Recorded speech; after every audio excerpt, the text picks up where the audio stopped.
In the opening chapter, we learn Scorpia is a large criminal organization with the power to destroy the world.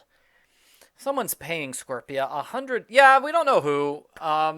Maybe next book?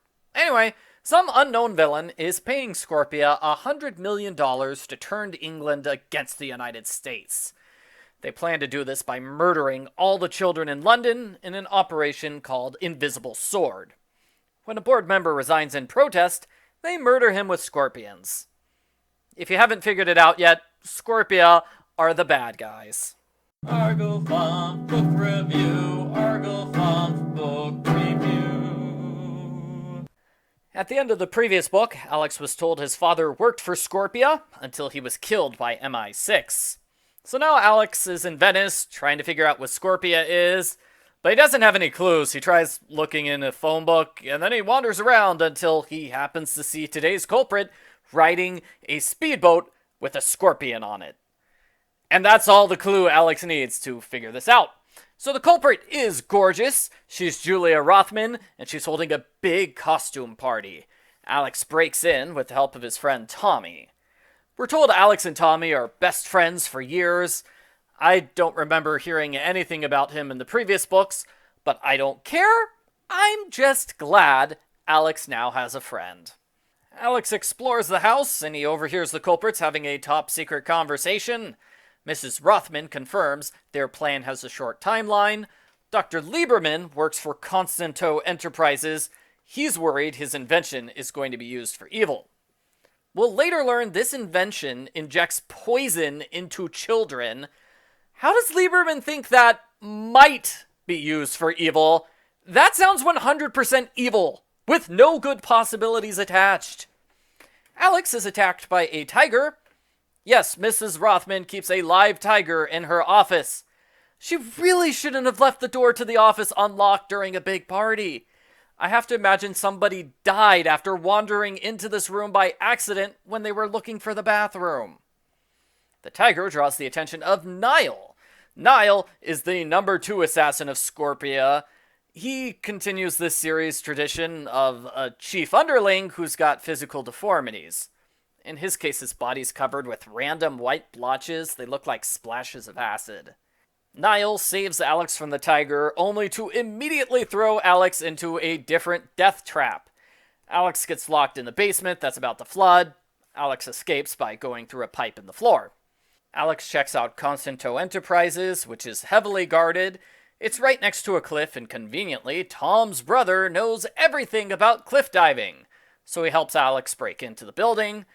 Alex gets captured by Lieberman and Niall. Niall's a lot nicer now that he knows who Alex is. Well, somewhat. He murders Lieberman and blows up the entire building with everyone inside. But he is nicer to Alex. Alex is given fancy clothes and taken to have dinner with Mrs. Rothman, where she recruits him for Scorpia.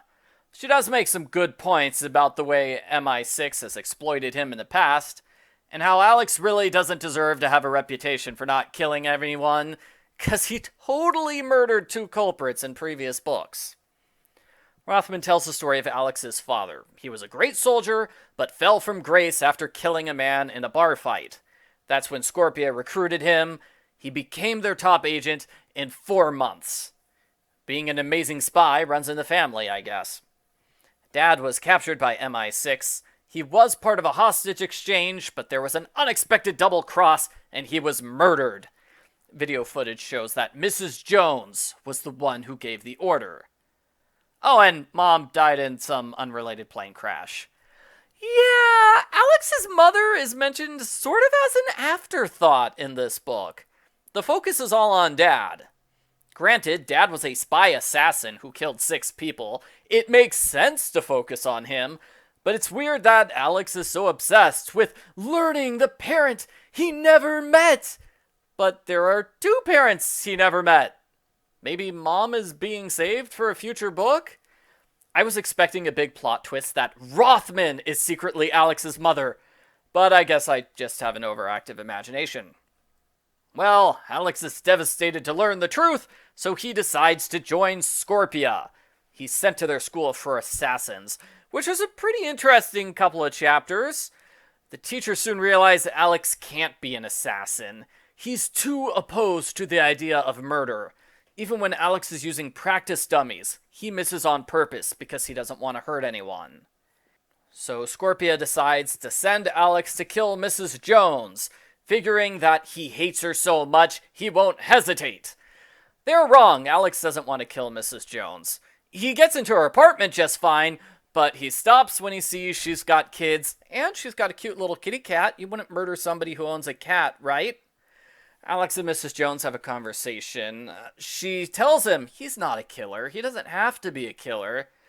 He does eventually fire his gun, but he misses on purpose, and it doesn't matter because she was standing behind bulletproof glass the entire time. Spy masters are sneaky like that. Alex is captured by the good spies. He's taken to a big government meeting where they discuss the culprit's evil plan, Invisible Sword. Alex figures it out. It works on vaccines. Every student in London gets a vaccine at the start of the school year. Scorpia put poison inside the vaccines, and the poison will be released if you use a specific terahertz frequency. Scorpia is going to use satellites to broadcast the frequency and kill all the kids. I know that the author did his research with nanotechnology experts, but it still sounds like science fiction to me. It's basically the bad guys have a death ray. The good news is that the poison eventually disappears on its own, so once the culprits are defeated, the government doesn't have to do anything to save the kids. Alex agrees to double-cross Scorpia.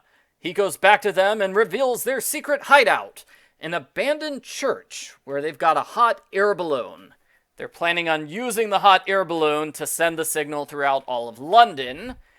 Rothman says their next phase of the plan is to do the mass murder in New York City.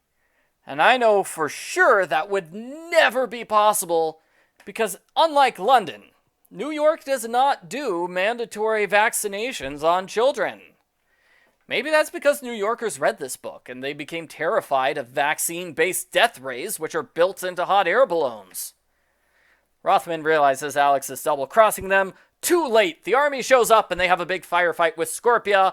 Alex climbs into the hot air balloon to disable the satellites.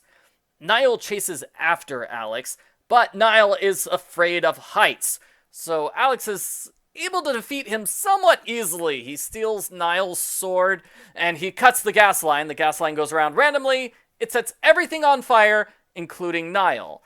It's kind of a grim murder scene, and it doesn't fit because the book just made a big deal over the fact that Alex never kills anyone.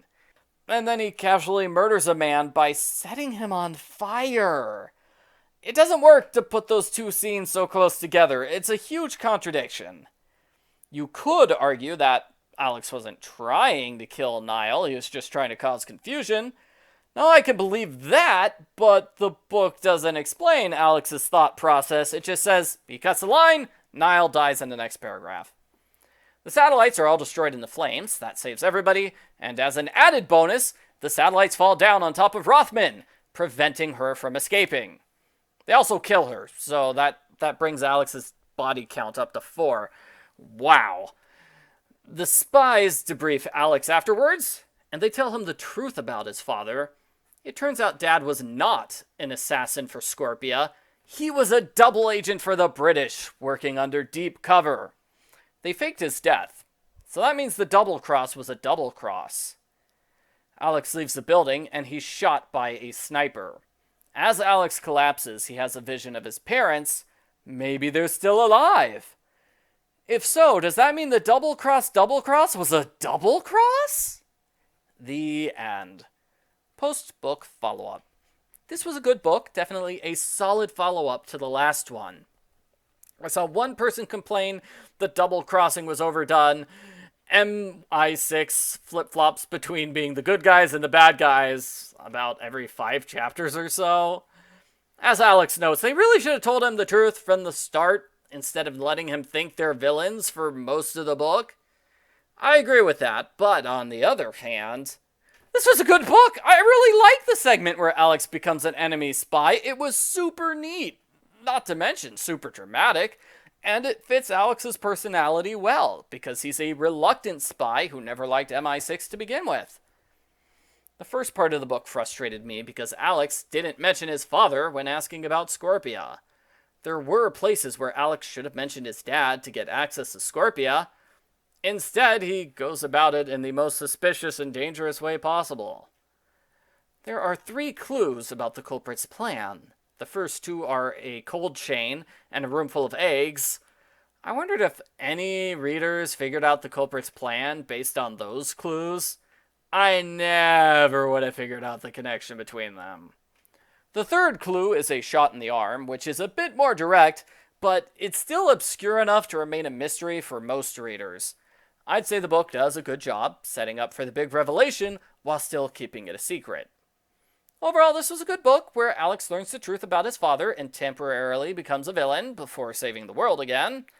I've noticed the Alex Rider books seem to get longer and longer with each new installment. That's not a problem, since the books are consistently good. I give Alex Rider number 5, Scorpia, a 9 out of 10.